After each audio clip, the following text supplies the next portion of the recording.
Now, Pennsylvania DEP reports that bromide is a key parameter of concern in a report by the EPA, Pennsylvania DEP, and the Allegheny County Health Department. They put this right in their report, and they recognize that these entities have identified it.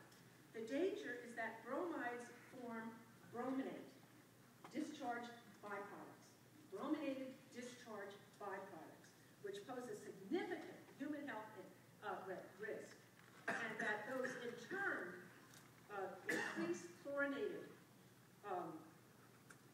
discharge byproducts. And these are examples of this is trihalomethanes. Anybody in Philadelphia knows that trihalomethanes are a problem in Philadelphia, and they may be a problem here in Allentown, but they form in the water system, and when you have high bromate, you can end up with high discharge byproducts, such as these brominated byproducts.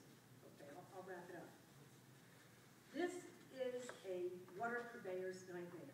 Yet, DEP does not have adequate representation and a robust participation from the water system operators and the water purveyors who deliver safe drinking water to us on their TDS, their Total Dissolved Solid Stakeholder Group.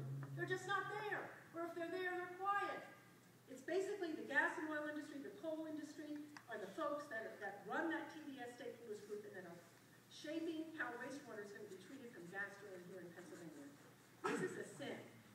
The water purveyors should be at the table with equal respect as anybody else, and given more respect in the fact that, because of the fact that they're going to be left with a mess to clean up.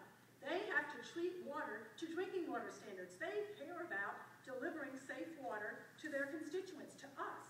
And they can't do it if they're given a chemical mix. They don't even know what's in it. It's filled with bromides, and it's filled with TDS and salts because the cumulative impacts are not considered by DEP by the time it gets to their intake. Now, I would just like to close by saying that the fish and aquatic life, in some ways, are much more sensitive than human beings. And in this thinking, DEP has decided that the most sensitive receptor is the human being. But there are studies from EPA and studies from California and other places that show that fish and aquatic life are affected at 350 parts per million or less.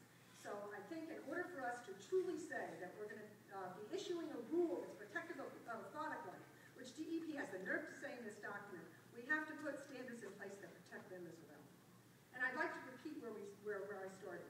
No new permits until these rules are in place